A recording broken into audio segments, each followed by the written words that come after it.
Hello, everybody, and welcome to another edition of the Bengal Tiger podcast. I'm Matthew Brune, and joining me once again is Shea Dixon for our Mailbag podcast. Shea, how are you doing today?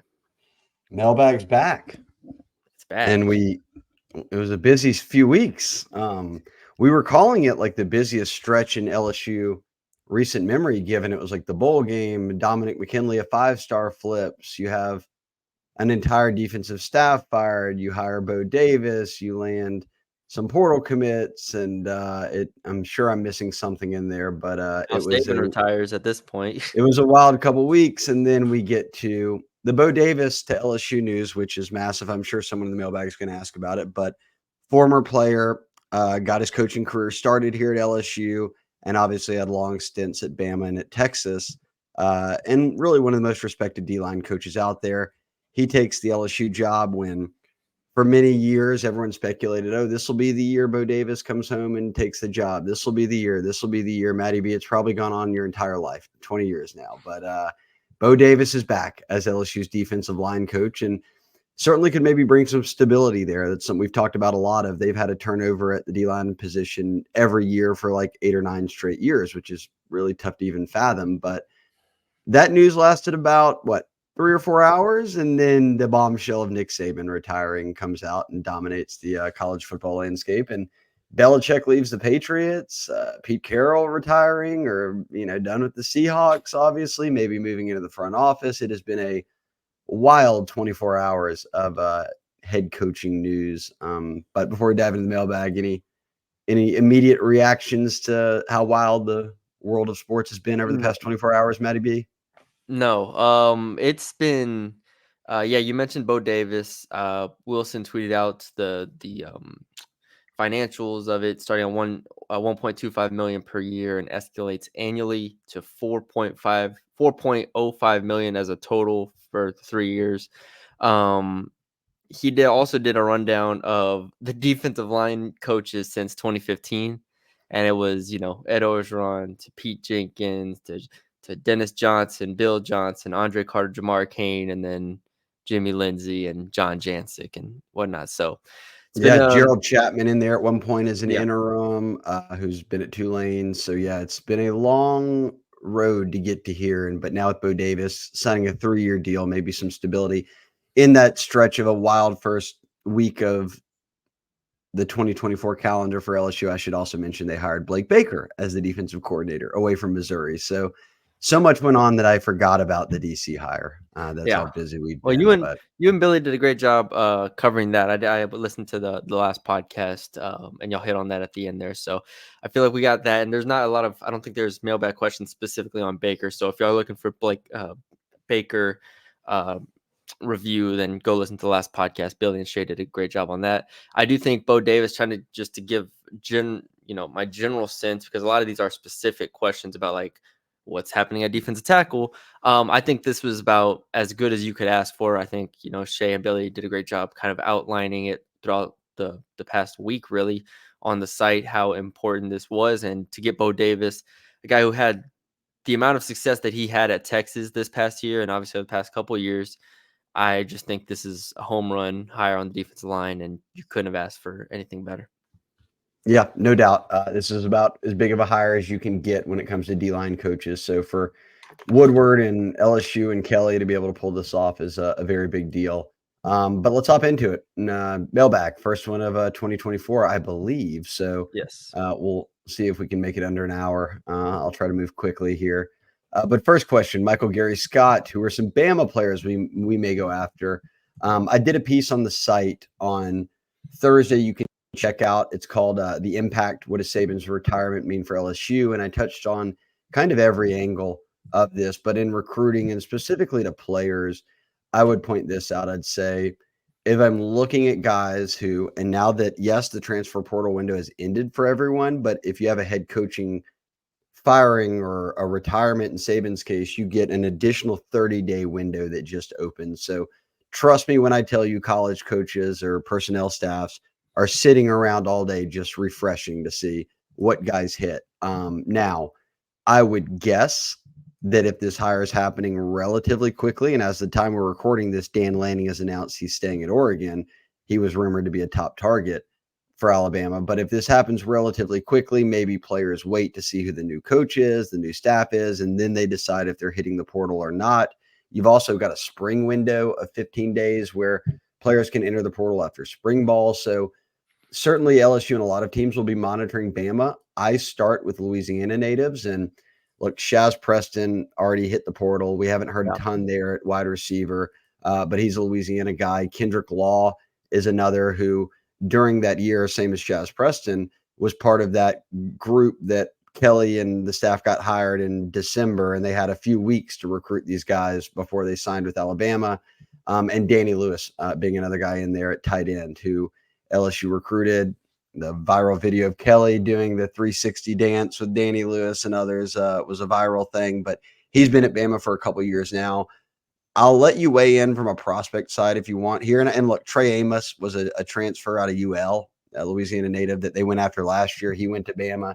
Didn't get a lot of run this year, but with Kool-Aid and Terrion Arnold going pro, it's likely that he could start there next season. They need two new corners.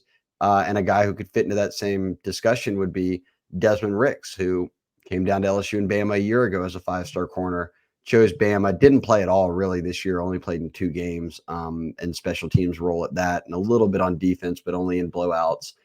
Does he think, hey, I'm going to win a starting job next year, or do I want to go test the waters elsewhere? And because corner's a need, I mentioned him, D tackle's a need. Jaheim Otis, just looking at their roster, was a guy that out of high school LSU was heavy on during the Ed Orgeron years. He ends up at Bama. He's actually been the most impactful of anybody I just mentioned. Really good.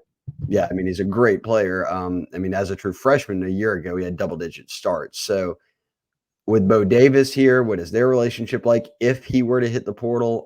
Those are names I just kind of toss out there as ones that were recruited by LSU, some from Louisiana. Eli Holstein has already hit the portal at quarterback, and he's committed to Pitt. So that would be the only guy, actually, in the last 2 years, 2 cycles, that is signed with Alabama. And I brought up Pete Golding, who, a Louisiana native, was Alabama's DC. When he was there, they got really active in recruiting Louisiana with a lot of the aforementioned guys. When he left for Ole Miss, it felt like things almost cooled off a bit. And the only guy Bama has signed in the past 2 cycles out of Louisiana was Holstein, and Holstein's now gone and is going to be a quarterback at Pitt. So we've almost cooled on the Bama LSU recruiting battles in Louisiana. Elsewhere, they've continued, but here in Louisiana, which is what LSU fans care the most about, it's not been Bama who's coming in and battling for top players. It's really kind of been Texas the past couple of years. So I would say those are names I'm looking at if they were to go into the portal, and we'll see what happens. Nemo Aldis says, what coach's departure would best set up LSU for a couple of transfer portal DTs? And then he said, who should we be rooting for Bama to hire? I guess the first part with coaching departures, I mean, like if Freddie Roach isn't at Bama anymore, does some of the D linemen leave? You could monitor that. I don't know. With Bo Davis coming in, I think that you're going to have to just see, as guys, not just at Bama, anywhere, whether they're in the portal or entering the spring window or whatever it might be, who does Bo Davis have ties to? Who can he say, I've already been recruiting this guy, I can get back in there? That would be the thing to monitor. I don't think it's anything right away that I would point to of anyone that's in the portal right now, and no one from Bama's jumped in yet. Who should LSU fans root for Bama to hire? I don't know the answer there. Well, there was a poll on our board asking, who do you not want them to hire? And I think that's a much more interesting question from the LSU perspective of like, who are you afraid of them hiring? I think a lot of people voted Dan Lanning. I think some people vote Mike Norvell from Florida State. Some people vote Lane Kiffin, Ole Miss. So those are like the general names I think people are kind of afraid of. Other than that, I mean, the drop off from Nick Saban, I don't even want to say drop off, but the coach that's going to go in to replace Nick Saban this next year has such a challenging task, regardless of who it is. And I think Lanning would have done well. I think, Norvell, I think, would do well. But like doing well and upholding the standard that Nick Saban has set are 2 different things. They are drastically different things of winning 6 national titles in 12 years with that run from 2009 to 2020. It is a different level of football. And so now it's Alabama fans and whatnot, are y'all going to be okay with going 10-2, 11-1, and maybe not winning a title for 4 or 5 years? Like it's already been 3 years without a title, so now it's I don't know who LSU fans should be rooting for Bama to hire, but I think regardless, it is before Saban got there, it wasn't this premier job. It was a premier job when, Bear Bryant and them were winning titles in the 60s, 70s, and whatnot. But I just think Bama's coming back down to earth, I think, a little bit, regardless of who they hire. That doesn't mean they're not going to be really good. That doesn't mean they're not going to be winning the SEC some years. But to me, it's like Georgia is far and away the number one dog right now in the SEC with Kirby Smart. And regardless of who Bama hires, I think there's just going to be a little bit of a drop off from Georgia to everyone else as they try to figure out the pecking order with Saban gone. I look at this as, and I'll try to answer the question like, who should you be rooting for? I think that Bama fans don't want Dabo. So I guess LSU fans, I don't think would be scared of Dabo at this point. Like Dabo 5 years ago and Dabo now are viewed in completely different lenses, I feel like, through not just on-field results, but the NIL era and all these different things. Yeah. That it seems Bama fans are very adamant they don't want Dabo. And granted, Dabo has so many ties to Bama, grew up there, went there, all these things, that it felt like a natural successor 5 years ago. Now it doesn't really anymore. So I guess if you're an LSU fan and you are just wanting Bama fans to melt about the hire, whether it's good or not, that you would probably root for Dabo. I'll say this, though. If I'm an LSU fan, I almost wanted Dan Lanning to get the job because I understand he's the hot name. He's staying at Oregon. He was the first name mentioned with Bama. He's got a $20 million buyout, but then, it's Bama. Would they make do and just go after him? You're talking about a program that you just mentioned was built into the juggernaut that it was. Are you handing the keys over to a Dan Lanning who he didn't go? It's not like he went to Bama. In fact, he went to school none of y'all have ever heard of, William Jewell, which is a D2 school in Missouri. So there weren't Bama ties. He coached at Bama for a single season and he was just a GA back in 2015.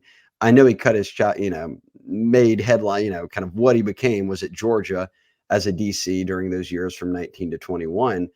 But Dan Lanning's 37 and he's been a head coach 2 years. Like, do you replace Nick Saban with a 37-year-old who's been a head coach for 2 years? Like, look at what Scott Woodward's done at all his stops. You go to Brian Kelly, who's been a head coach 30-something years. He hires him. You go to A&M, Jimbo Fisher's, who they wanted, a national championship coach with years of head coaching experience. And then even back in his West Coast days, Sarkisian or, Chris Peterson or at Washington, any of these guys that they were after that he made hires with were longtime coaches.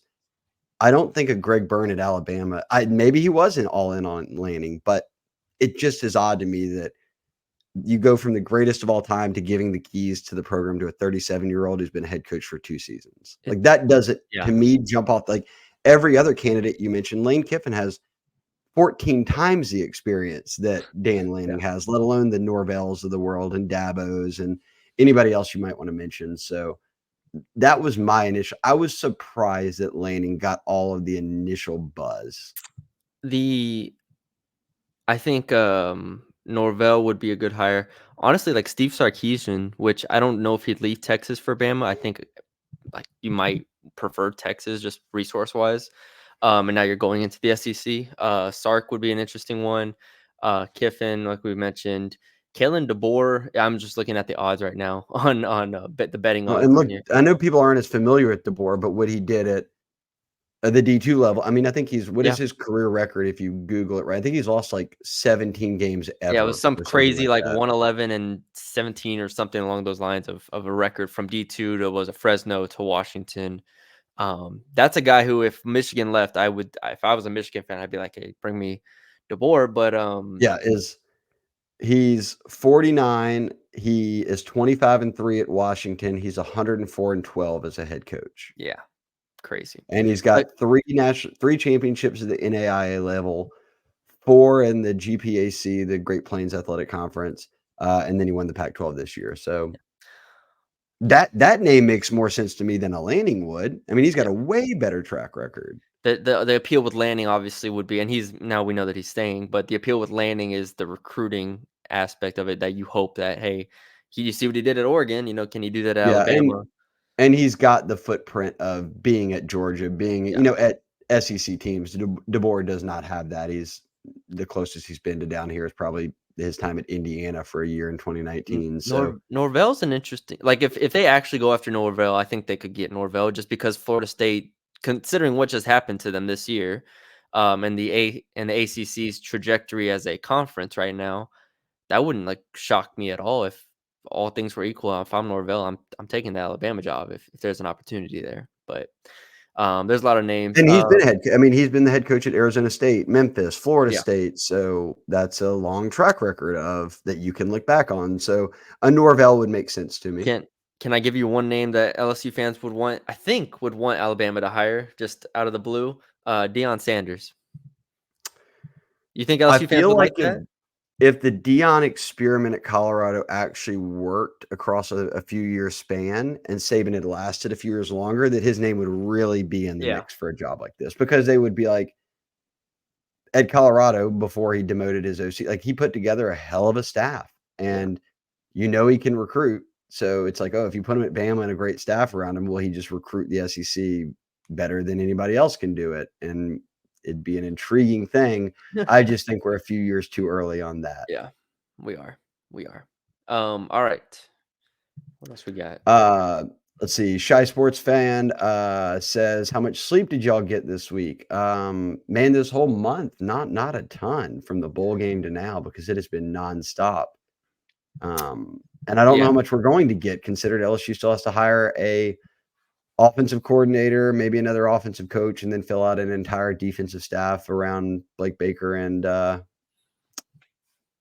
Davis. So whether it's multiple DB coaches or however route they go. So not much, not a ton. But and Matty B, you've been doing men's and women's basketball. So Yeah, those 8 p.m. games, which I think tonight is a 7 p.m. 7. game. So yeah, so that's a lot better. But the 8 p.m. games have you up till, you leave the PMAC at like 11 or so, and you get home and shower and eat, and you're just like, dang, it's 1 o'clock. So Yeah, well, at least they've won 2-0 for the men, and obviously the women have not lost since the opener against Colorado. They'll play A&M on Thursday night, who's a very good defensive team. Matty B's got a good kind of preview on the site already of one of the best offensive teams out there versus one of the best defensive teams. It'll be intriguing to watch. 7 p.m. tip in the PMAC there. Keep on rocking. So Shy Sports Fan, not a ton. Jay Rosen to LSU. Do you think it's possible Emory can petition for another year?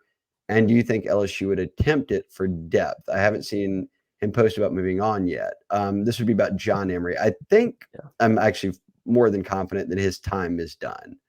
You got to remember, this is a guy who's been in college a long time now and has gone through academic stuff that you could not count it as a redshirt season. It counted as his eligibility. So this year coming back, I think, was his final year from everybody I've talked to, and there's no yeah, expectations that he's on roster moving forward. yeah. In general, it sounds like they're gonna stick with this running back room: Josh Williams, Caleb Jackson, Trey Holly, and Caden Durham. I did remember we had that conversation. I don't know how long ago it was, a month ago probably, of saying, hey, I think they should add another running back. You're like, oh no, they're fine. I'm probably like more 50-50 at this point. I don't think it's essential that they add another running back. So I've come off of that stance a bit, but I still don't think it would hurt to go try to find one. Even though I am obviously high on Caleb Jackson and Durham, and I do think Holly and Williams are serviceable. So yeah, if they rock with those four, I don't hate it, but I still think, and the problem is, you can get into this maybe a little bit more, but the problem is probably the 85 cap is you have more pressing needs than running back. I think Am I so. wrong? So No, I think so. And look, if Frank Wilson, and I said this a year ago or in the summer, when everyone said they have way too many running backs, they have like 8 running backs on roster right now. I said, well, that number will be cut in half by the time the season ends. And that was the case. Logan Diggs hit the portal. That was expected. He was not expected back at LSU. Now, we thought maybe NFL draft. He yeah, thinks after the injury, maybe I need another year. He goes to Ole Miss. So he'll be on another SEC team. But I feel good about Year 2 of Caleb Jackson, he'll be more of a 3-down back and trusted in, pass protection situations. Josh Williams is that guy. And Noah Cain was that guy this year too. If you feel nervous about any pass rush situations, they were splitting those between Williams and Cain. You can just give them to Williams and then bring Caleb Jackson along. They like Trey Holly even more than they did when he was coming out of high school, and we saw little bursts of it this season. And then obviously Durham is a superstar track athlete with good size and is coming in as a top 10 running back in the country. And for me, Matty B, and we saw it this year with Caleb Jackson, like a freshman can play at running back early. Like you can do that. Like there's a path for it. So I'm good with the 4 they have. If they avoid the injury bug, then they're perfectly fine with those 4. So that's the only, it's not talent that's the worry. It's what happens if a guy or 2 gets injured. So that's kind of what you're monitoring. But I agree with you. There's with an 85-man cap and you now flirting with it after 2 years of being able to add as many people as you wanted, the running back is not as pressing as some of these other positions. Yeah. You want to hit ad read or you want to? Yeah, we'll go one more and then a little ad read. Shy Sports fan said, since the semester started for Bama players, can they still transfer and enroll at LSU by the 23rd of this month, or are they cut off? So the rule is that whether you're enrolled, whether you've signed, any of that, you can get, even if you've signed and not enrolled, you can get out of your NLI, your National Letter of Intent. If you have already enrolled or you're just on the team, you can get out of it because now they have a 30-day additional portal window. So anyone who's on Bama's roster, whomever just signed with them, can hit the portal if they want to.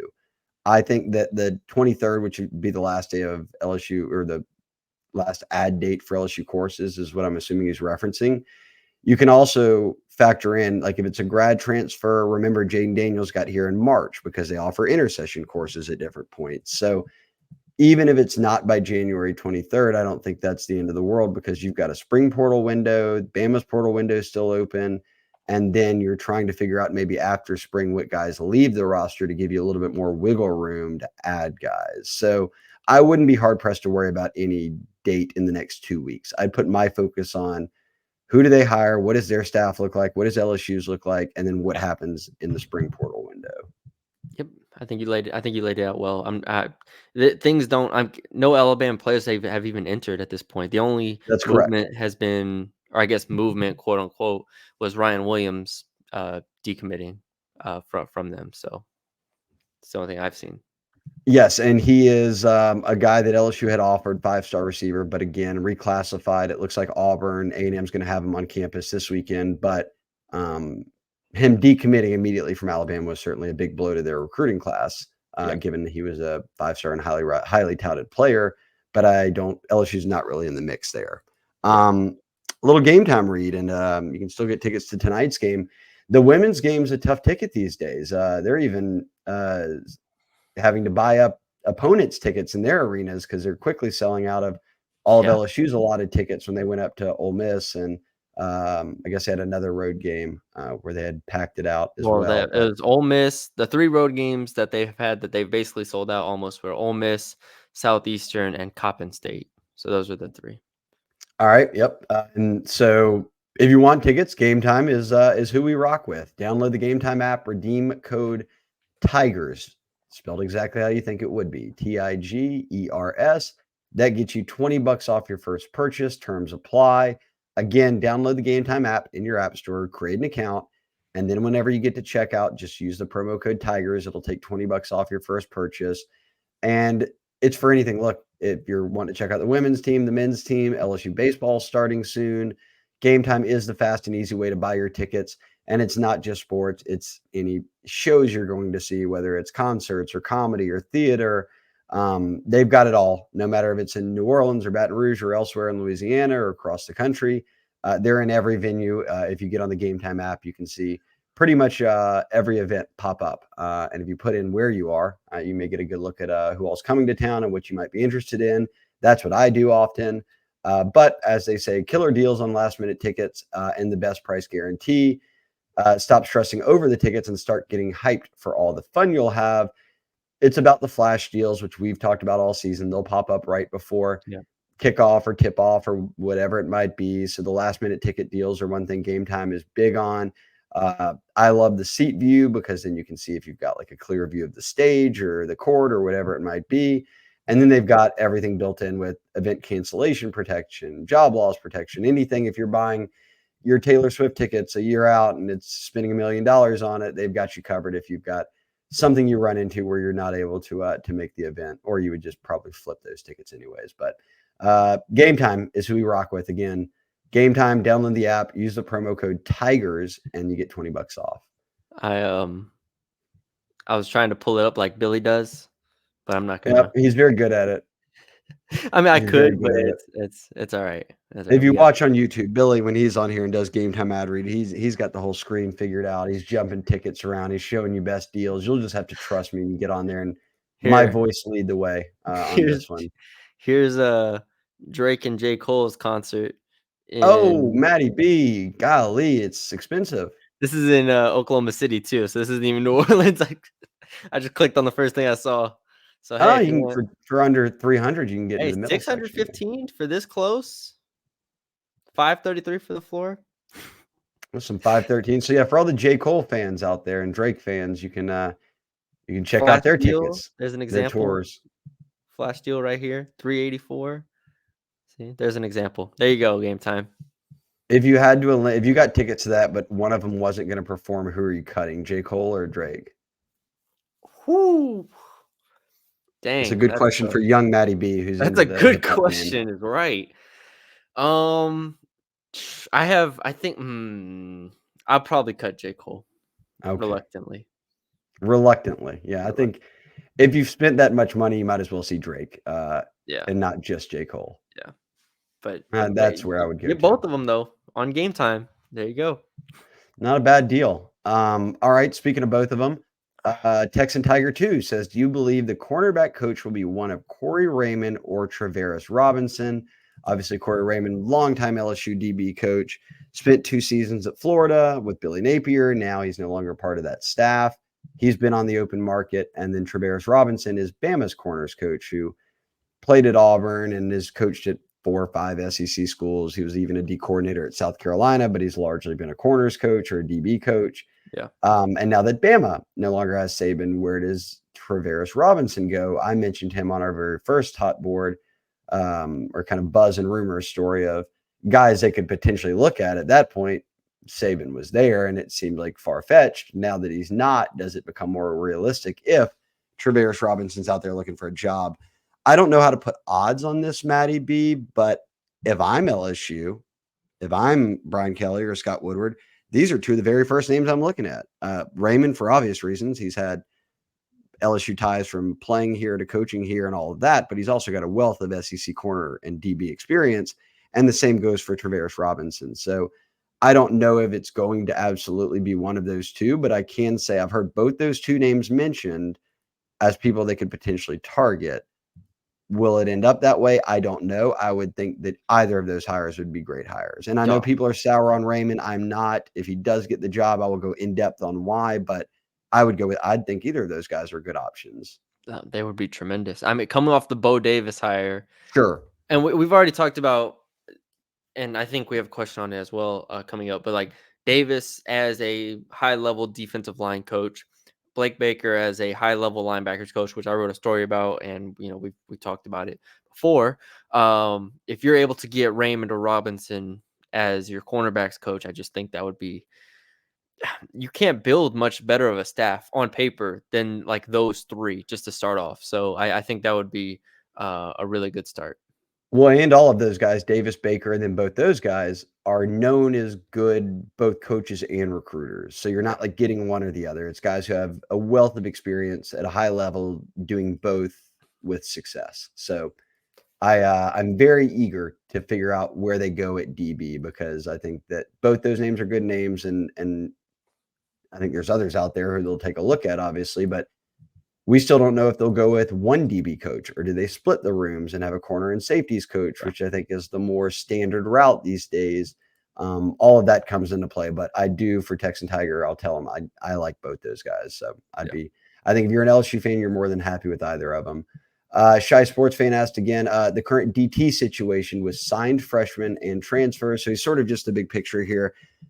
Matty B, this has been the talking point on the board for good reason, because Brian Kelly talked in December about signing a JUCO player in Sean Washington at DT, but not having a, now granted, since then they flipped a 5-star in Don McKinley from Texas A&M, but not taking a big DT class. They had only signed Demarion Johnson in December, a high schooler out of Westgate here in Louisiana, New Iberia guy. And it felt like, okay, is that enough? And Brian Kelly said, we feel really good about retention right now. That's what we think we can do. Well, we look up now, and Mason Smith has gone pro, Makai Wingo's gone pro, and Jordan Jefferson is out of eligibility. Those three guys right there, Matty B, and I'll start from the top. Mason Smith led the D tackles with 532 snaps played this year.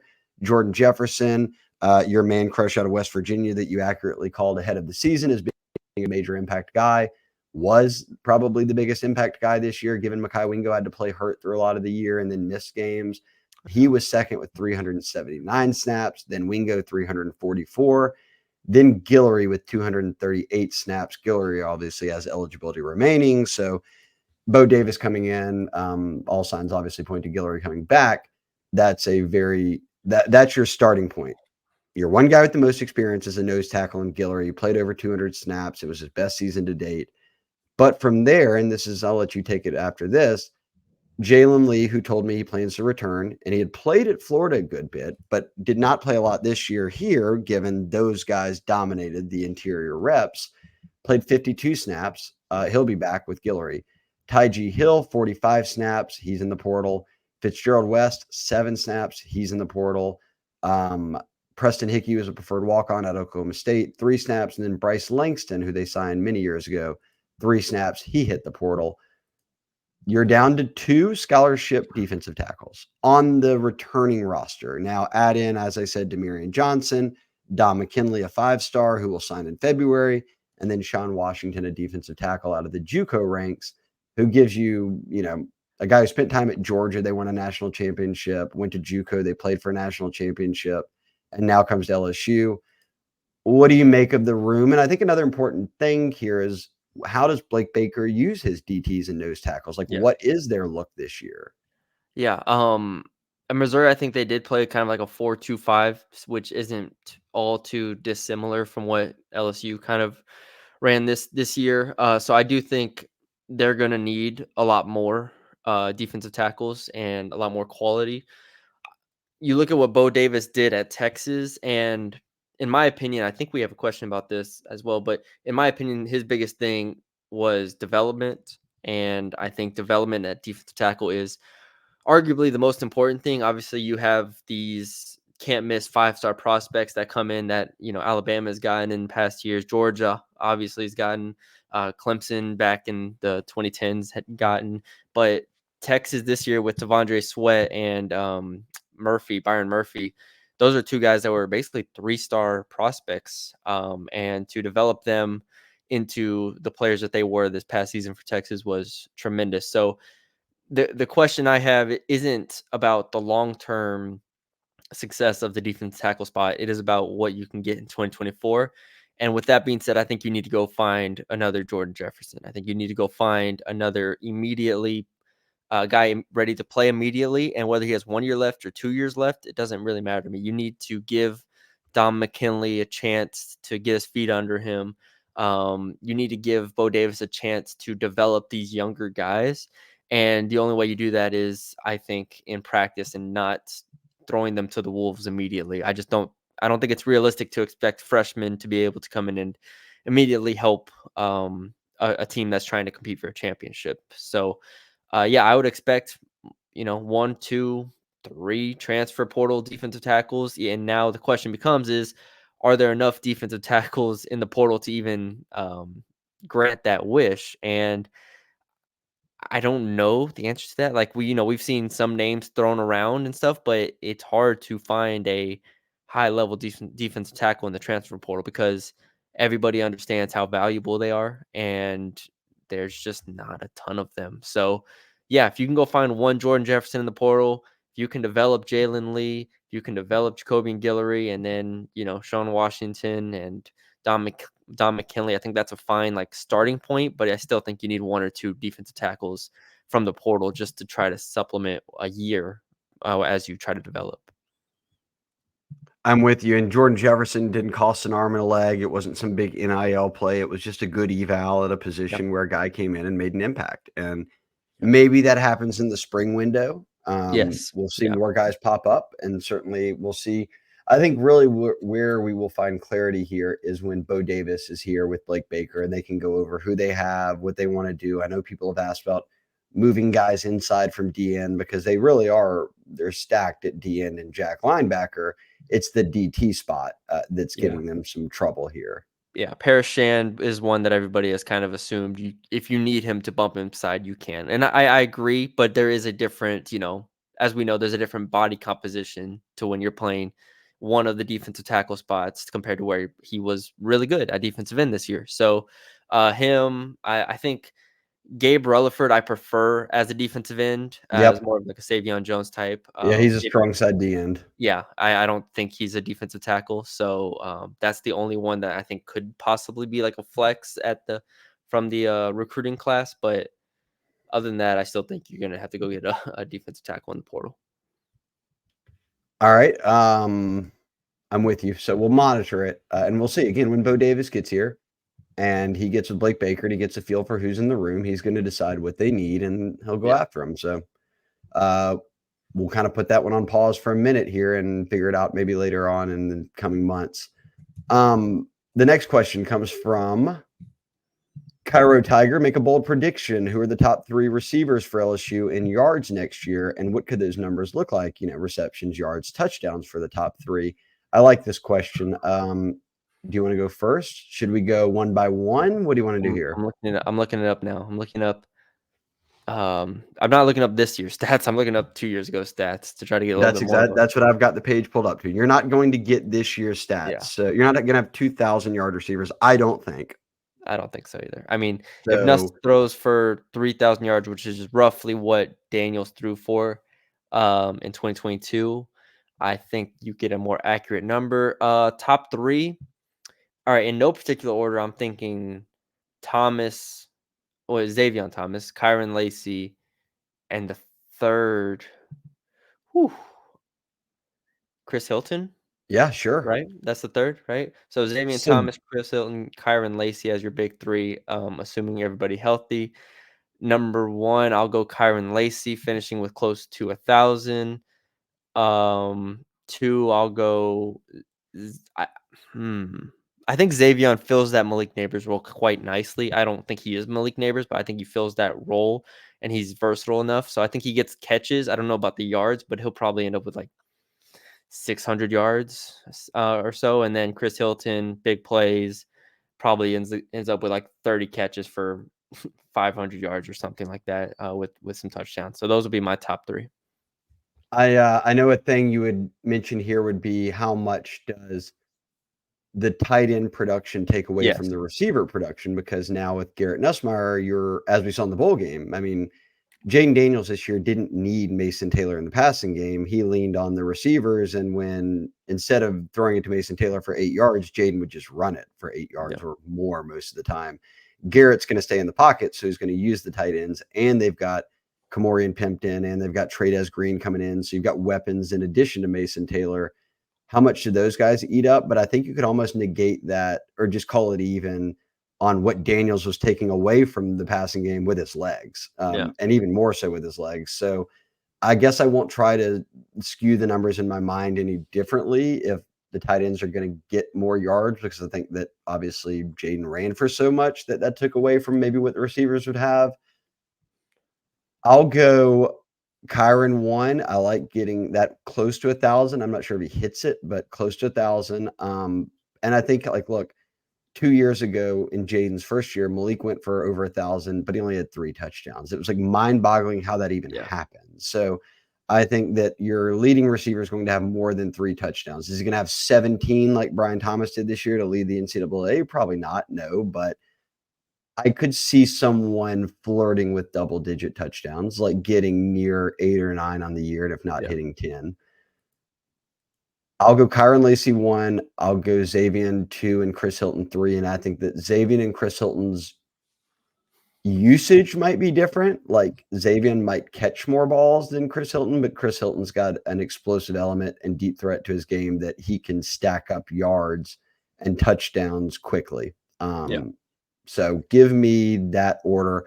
I will also say we don't know for sure what the finalized roster looks like because they're still kind of flirting around with receivers this weekend. Liberty's receiver, CJ Daniels, who's in the portal, will be on campus for a visit. He had 55 catches, went over 1,000 yards, and had double-digit touchdowns for Liberty with Caden Salter playing in that in the Chadwell offense this past season. So Yeah. I don't know if they get him or anything like that, but something to keep in mind is they could still potentially add a receiver that comes with a lot of production beyond just Xavier Thomas. Yeah, and I do think unlike this year again was an anomaly in a lot of ways, but I think I think Lacey is number 1, but 2 through 5, I think will all be relatively close, like between 400 or 300 and 600 yards, you know?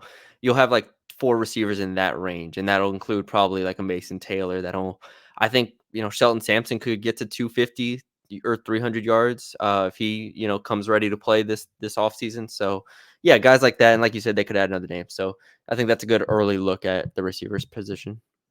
All right, that'll work. Moving on here. J87 with a few questions here. General thoughts on how the staff shaped up so far. Are BK's hires this go around different in any way from the previous 2 years? I would say definitely. I mean, Bo Davis has got a wealth of experience that you haven't had in the D-line coach in a number of years here. If you're not counting you know, what's his name, who they brought in mid-season to help out. Pete Jenkins. If you're not counting a Pete Jenkins, who would have ever thought Pete Jenkins outlasted Saban? Pete's still out here coaching. Come on, Nick.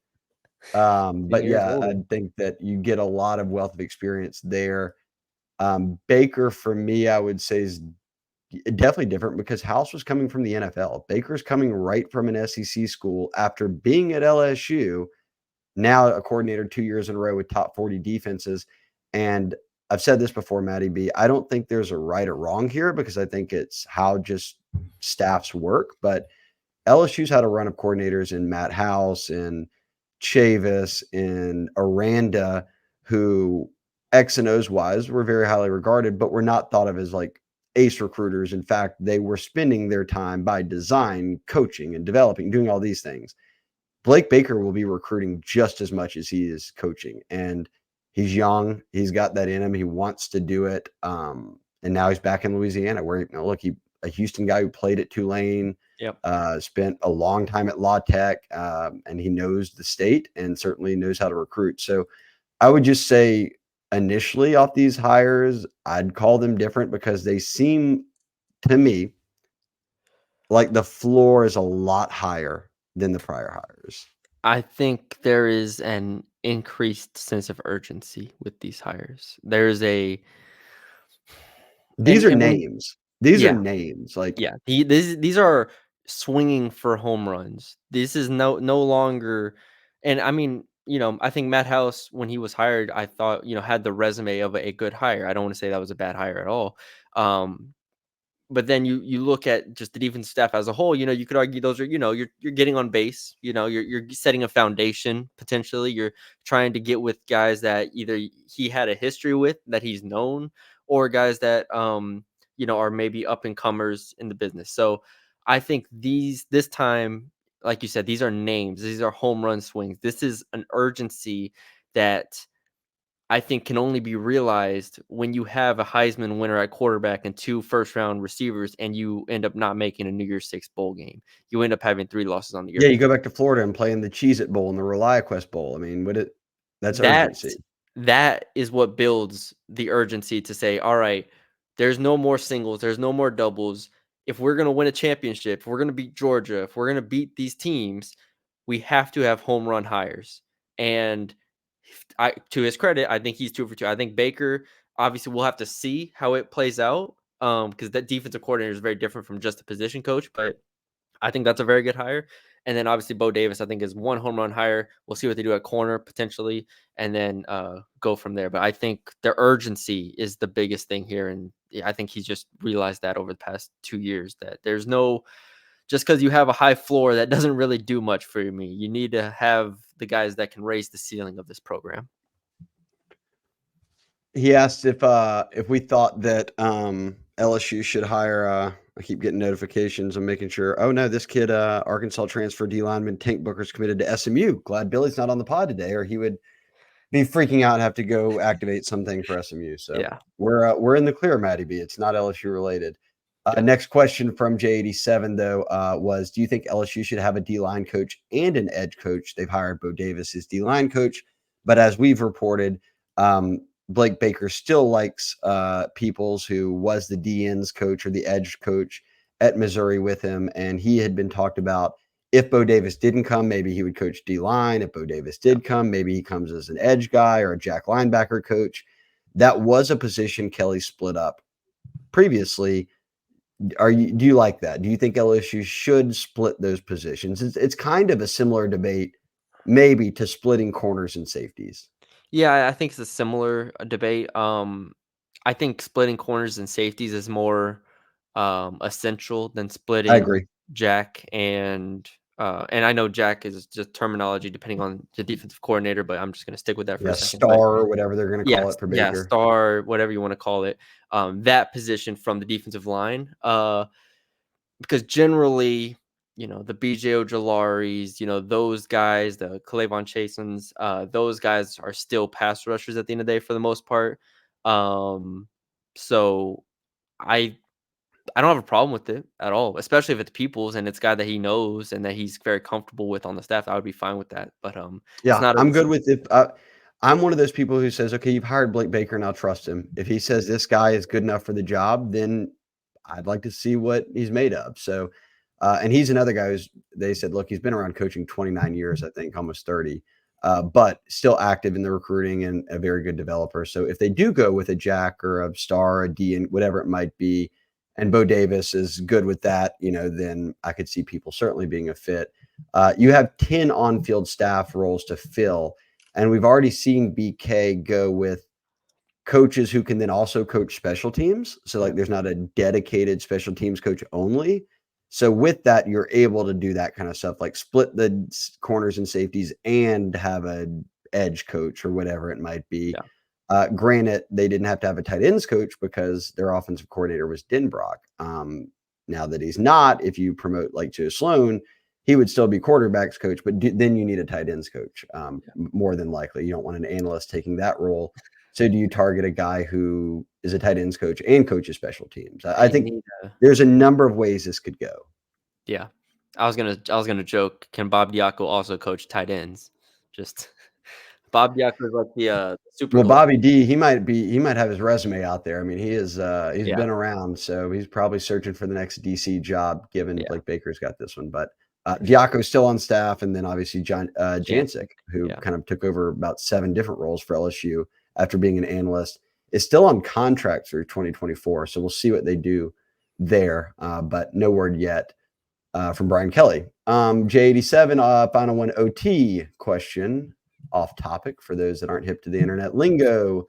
What is the Super Bowl matchup? Matty B, what's our Super Bowl matchup? Gosh, I just the basic of Ravens 49ers is what I'm rooting for, and that's probably my pick. How about this? Ravens Cowboys. There you go. Ravens Cowboys. We stole one of mine. I was going to go Ravens, or I am going to go Ravens here. I'll go Ravens. Screw it. Chalk. Give me Ravens 49ers. Yeah, there you go. I'll go with the 1 seeds. Very bold of me. Very bold. But I do like the Ravens. And the 49ers, when they're rolling, are tough. So these teams with really good defenses that also have offenses that can hurt you in different ways, obviously, two very different offenses. Yeah. That's tough to beat. Yeah. I'm not high on the Eagles, not high on the Chiefs, Lions. In fact, I'm more high on the Cowboys in those teams. So I'll rock with you there. So no Lions. I think that'd be a cool story, given they haven't even been in the playoffs forever. And I like Dane Campbell, so I'll root for the Lions. Sure, I have no rooting interest now that the Saints do what the Saints do, which was finish right outside the playoffs, meaning you don't make the playoffs and you don't have a high draft pick, which is no man's land. But that's for another day. We'll give one more here, and then I'll get another ad read in. Cairo Tiger. The floor for LSU next year. I've thought about this many times. My answer is going to be 9 wins. That's a floor. That's Yeah, the floor. I agree. I think there's, especially with these hires, I think that they're gonna, if they can hit on these defensive hires, I think the defense will be substantially better. The offense, like we talked about, will take a step back. How big the step back is, we don't know, but I think Nussmeier is a really good quarterback. Probably will. I mean, I think he'll be top 5 in the SEC pretty comfortably, and then the offensive line will once again be very good, and you have figure it out at receiver, and the tight end position is going to be a spot of strength. So I think the offense will be good. Defense will be much improved with these hires. Now, how high, how good they are on defense will ultimately, I think, determine their ceiling, because we kind of know what the offense is and what it's going to be. But defensively, that's what's going to, determine the ceiling for this team next year. I'm with you there. Quick ad read. My Perfect Franchise. You know that for anyone who listens to the podcast, Andy Ludicky is someone we've been rolling with for over a year now, and he does exactly what you would think someone who owns a company called My Perfect Franchise would do. He is a franchise consultant. I say it every week. The slogan is very simple. Are you ready to leave the corporate rat race for the American dream? Or are you looking for the side hustle while you work your current job? Or is it just diversifying, building wealth, leaving something on for a legacy for your kids or whomever else in your family? That's what Andy does. Andy's been in the business for decades. As a franchise consultant and owner, he's helped people find franchises all over the country. And he has stressed to us, look, no matter the skill set, your financial requirements, your time commitment, or how much time you have to commit to it, there is a space for everybody when it comes to becoming a franchise owner, franchisee. And the best part about it, his services, as we tell you every week, are 100% free. So to give him a call at 404-973-9901, say it again, 404-973-9901, or email him, Andy, A-N-D-Y, at myperfectfranchise.net. You can see it there on the screen as well. It's free to reach out, free to get on the phone with him and just talk about where you're at, what your passions are, what ideas you might have, or just kind of pick his brain about how he got into it, how others are getting into it, and what they're doing really all over the country. So no matter if you're in Louisiana or elsewhere, give Andy a call. Again, it's 404-973-9901, or email him, Andy at myperfectfranchise.net. And he is more than happy to hop on the phone with you guys and talk it out. A number of Bengal Tiger subscribers have hit him up and have been in the works with Andy now for a bit across the past year. So thanks to him for always helping us out. Thanks to him for being a sponsor. And again, shout out to him for making the services free to all Bengal Tiger subscribers and listeners of the podcast, which is an awesome thing. So give them a shout, give them an email, whatever it might be. And if you're just feeling out kind of a new path in the new year, this is the perfect time to do it. Moving on, Matty B. Silver Moon said that Pete Jenkins said on radio with Matt Moscona, I told Bo Davis he's got his work cut out for him, meaning there's very little to zero depth in the D-line room. I don't necessarily agree with that on the DN situation. Obviously, yeah. DT is, yes, there's not much depth. But he asked, are you hearing any D-line with Bo Davis connections that could transfer to LSU before the spring? I'll go back to what I said before. I think that people should focus more on the spring window. I wouldn't worry about before the spring. I would worry who's out there by the spring portal window and during that window, and maybe leaving Bama or any of these other schools that have had coaching changes, who pops up with ties to Bo Davis. At this point, you're not taking anyone off Texas's roster because they don't get to hit the portal. It's not their head coach leaving. So I would focus more on, if he's looking for DTs, who pops up in the coming months, not guys that could show up in the next week before school starts and then be there for spring ball. Yeah, I agree. I mean, Bo Davis he just took the job, so I mean, we'll see in a week or so where they're at once him and Baker connect. But I think you're right. It'll be the spring window, which is where we'll hear a lot more about their defensive line potential additions for next year. And then he asked, any chance Mason Smith has not signed with an agent? I don't know the answer there, but I'll tell you this. Mason Smith's decision didn't come without him talking to LSU about his draft stock, NIL opportunities, money, and all these different things. The asking price was very large from what I heard. So I think his decision's made. He viewed himself as a 3-and-out guy. He got healthy on the back end of the year. He feels like he can go into medical testing in the combine and get good results back. So no matter how LSU fans view it and if he's ready or not, Mason Smith views it as he's ready. So could Yep. Bo Davis, if you've not signed with an agent, you can still take your name out of the draft pool. You have until the 15th to do that. So it's only a few more days to right now. And look, it could change. And I'll change my stance then. I don't expect Mekhi Wingo or Mason Smith to be back. And that's no knock on Bo Davis or anything. I think both those guys see this as their chance to go pro. I agree. Yeah, so Silky M, is LSU back? I love this question. Maddie B, is LSU back? LSU's back. These are good hires. Good start. Good start. Blake Baker and Bo Davis. Good start. I'll go results answer here. Maddie B, what you got here in 21 to start covering, but you watched the entire 2020 season. Those were back-to-back 500 seasons, and 2021 was the first losing season since 1999. That's when Jerry DiNardo got let go, and they bring on Nick Saban, and now many years later, Nick Saban's retired. We've come full circle. But if you've gone from back-to-back 500 seasons and you've won 10 games in your first 2 seasons, I would consider that back. Like LSU's rightful place in the SEC with the talent they have at their disposal and the coaches and the administration should be a 10-win team. So, yes, I would say that they're back. They have won 10 games in back-to-back seasons. Yeah. We're on the same page there? Yes, we are. Yes, we are. Noah Long, 88. It might be a first question for him. How fast can we expect Bo Davis to turn the D-line room around? And what's the D-line ceiling for 2024? Maddie B, are you in panic mode here with the D-line? Like everyone else, I think, views it as they can't field a D-line.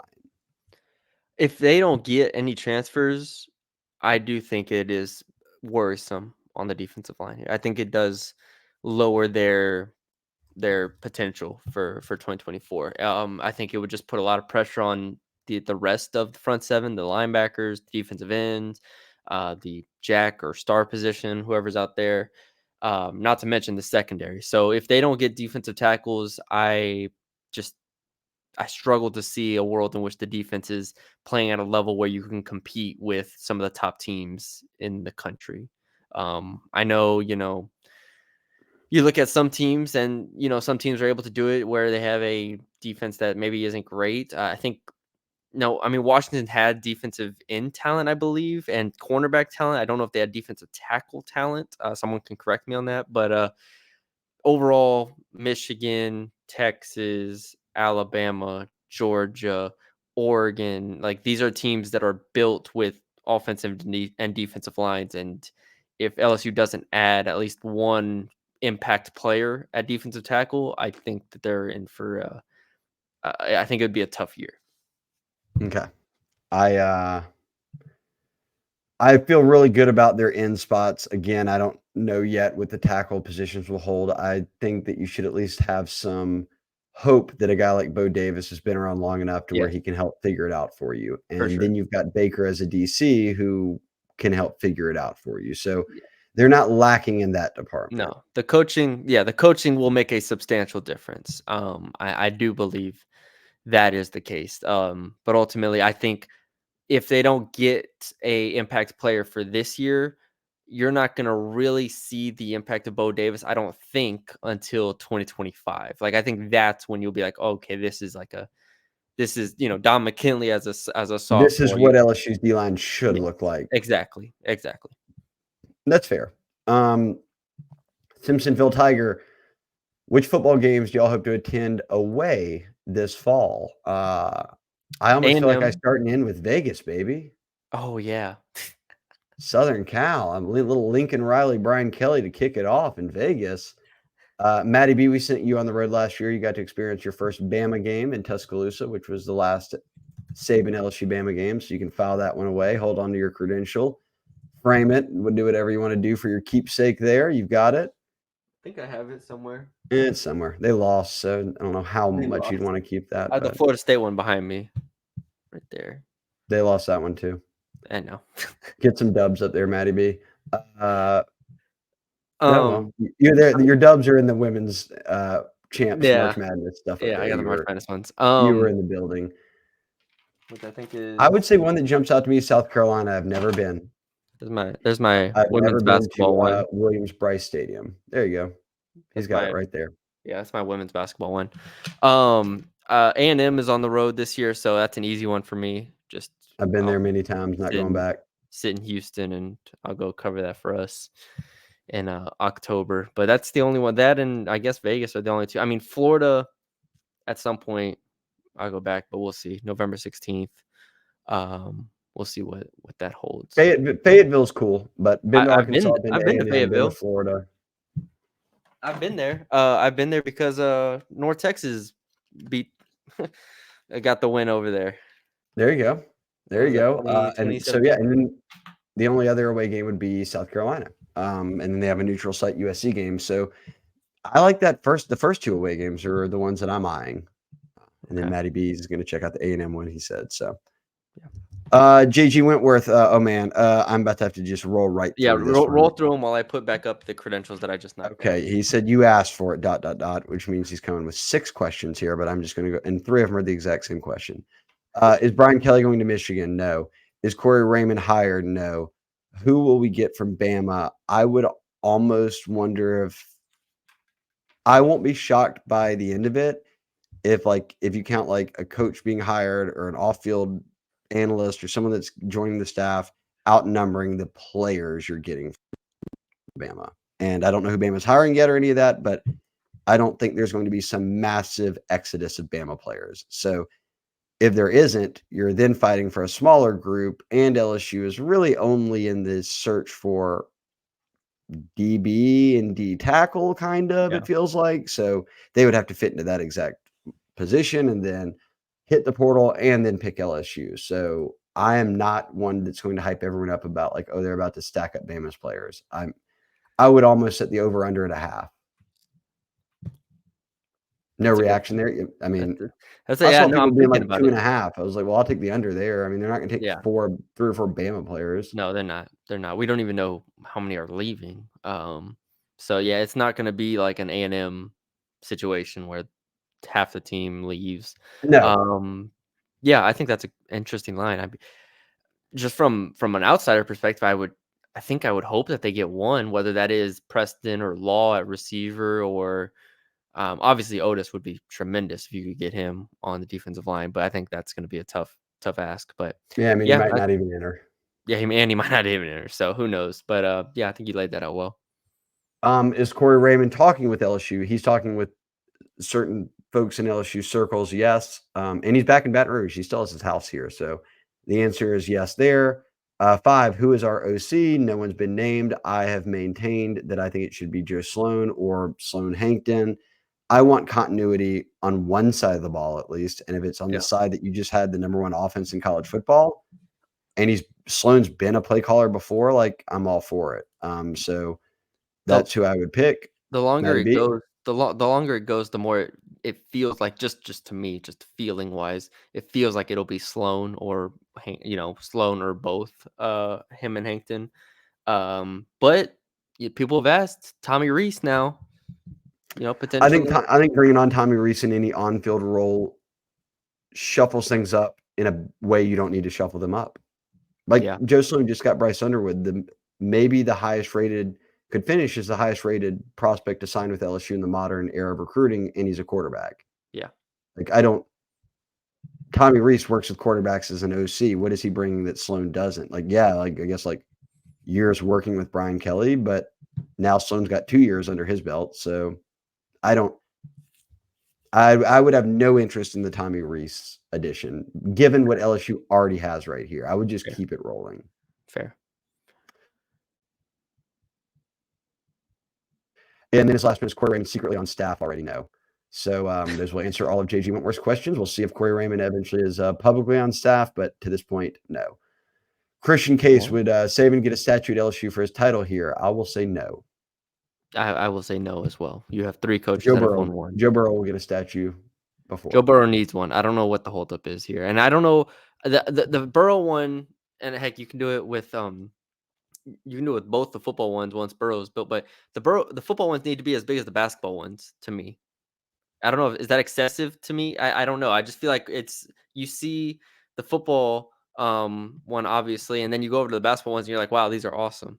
And you're like, Well, you've got the Billy Cannon one out there in front of yeah, Mike. So I would say that now you have to add Daniel. So really, if you're throwing Heisman winners, your 3 Heisman winners out there, you went from 1 to 3 in a hurry. So get your statues ready. But yes, I would think there are Simone Augustus got a statue. There's a number of people that would get a statue before they would give it to Saban. yeah. The basketball ones are set for a long time, I think, like a very long time. I mean, barring, you know, the Angel Reese winning another title and Or like, Sylvia Fowles getting a statue or something like that. yeah, but I don't know. Yeah, anyways, the basketball ones are pretty much set for a while. Football, Burrow, and then probably Daniels they probably need to find a place to do like all three of those. The way that they do the basketball ones are so nice. Like it's just like in a pavilion, nice little area right there.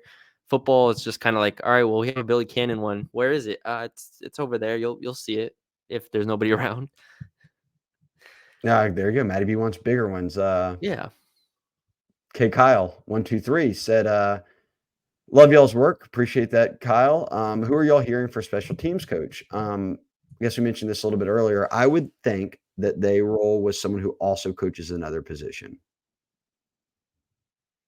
That's my guess. I don't think there's going to be a dedicated I don't think special so teams either. coach. I don't think so either. I think he's perfectly fine with how they've been running things, and I think he thinks position coaches on offense and defense are more important, especially probably I guess for recruiting, just to have more bodies to. Sure. And I think these days there are enough coaches and analysts on staff that you can handle a position like special teams through practice where it doesn't become some major hurdle for you. So I'm going to guess without naming a name that it will be someone who would have special teams coaching experience who gets hired for a position as one of the on-field coaches on offense or defense. That's my Yeah. guess. Educated guess. Yeah.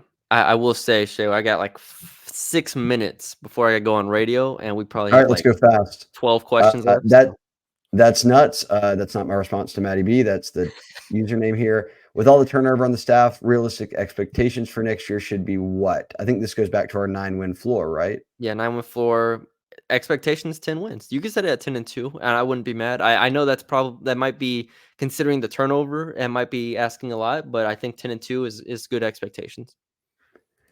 The next question is from Tiger Band 83. How many times do we crush Bama during the remainder of Kelly's tenure? TBD there, because I don't even know who the new head coach will be or what it will look like. But I will say that Saban had a 13-5 record against LSU. Kelly's currently split at 1-1. I'm going to guess that it remains a lot closer to 500. That it's an even split as opposed to a 13-7. Yeah, I agree. Whoever's home is going to be favored, Or probably. 13-5. Yeah, I think whoever's home will have a big edge, and at the very least, you don't have to play Nick Saban anymore. I think LSU will be in a very good situation coaching wise compared to Alabama, regardless of who they bring in. So I like LSU's chances. Northeast Tiger said over under.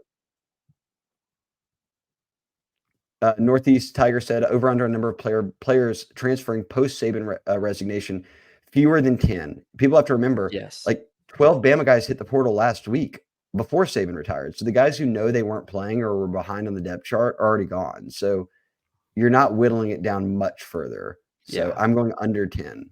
Yeah. I think like you look at the 2024 class maybe, but they're already mostly signed. So it's kind of like, I don't know. I think you have to wait to see who they hire, but I would set the over under like 6, something like that. We're moving quick here, and there are a lot of questions left. We'll have to answer some of these just on the board, I think. So I'm just going to pick out a couple of here, and then everyone who got their questions in Right, first. we got 4 minutes. Yep. Okay. How do you think Baker uses Harold Perkins? Is from Nola Fan 33. Ooh. Yeah, that's a good question. I want him to. It sounds crazy, but I do want him to try him at inside linebacker. I think Harold Perkins resembles Hopper at Missouri quite a bit. Physically, both about 6'1", 6'2", 220. I think they both have really good explosiveness. Hopper was an All SEC first team or second team selection this past year. Year before that, he was really good under Baker. So I want to see Harold Perkins at inside linebacker. I know that I think you can still blitz him. I think you can still be aggressive with him, but I would like to see Baker work with him at inside linebacker first because he's been so effective with inside linebacker development in the past 3 years. Let's throw one more in here, and then we'll answer the rest on the board for folks. Let's see. We've actually answered a lot of these already. Yeah, we've answered a lot of these already. I need to start putting in to read the board. How many championships would Saban have if he just kept things rolling at LSU? I will say that LSU would have been what Bama became. Yeah, at least 4 more, which would put him at 5. LSU would have been what Bama became. So Crazy. It's crazy. tough one to end on there, but Saban is retired now. And I thought Monroe Tygo threw his very last question, and I won't have to go in depth here, but he said, thought on the stress of college head coaches nowadays with NIL, all that. I think that also played a role in Saban's retirement. I know that obviously there's reports of Miss Terry and obviously them getting older and just it's time to step away. But Yeah. I think the changing landscape of college football, Nick said, I'm done. It's been that way for the college basketball landscape has completely changed with coaches leaving. Krzyzewski, Jay Wright, Roy Williams. You go down the list of coaches that have been like, transfer portals too much, NIL is too much. They're kind of turning away. So it's it is a changing of the guard, I think, in college athletics in general, when you look at the amount of coaches that have left over the last 5 years. So yeah, it's here we are, post Saban era now here at LSU. Crazy. All right. Well, we're up against the clock. Matty B's got other responsibilities. Sign us off. Love you guys. Talk to you Yes. later. Love y'all. Thank y'all for joining us. Leave us a 5-star rating review wherever you're listening. Leave us a like, comment, share, and subscribe to the YouTube channel if you haven't already. Yeah, thank y'all for listening to the mailbag. Thank you all for sending in your mailbag questions. We'll do this again at some point in the coming weeks. Also, I'm gonna do a basketball mailbag, I think, pretty soon because I've gotten a couple people asking to do a basketball podcast. So stay on the lookout for that. Yes, if your question didn't get answered, I'll go on the board and answer it today. So just check there. There you go. But yeah, thank y'all for joining us. We will talk to y'all later.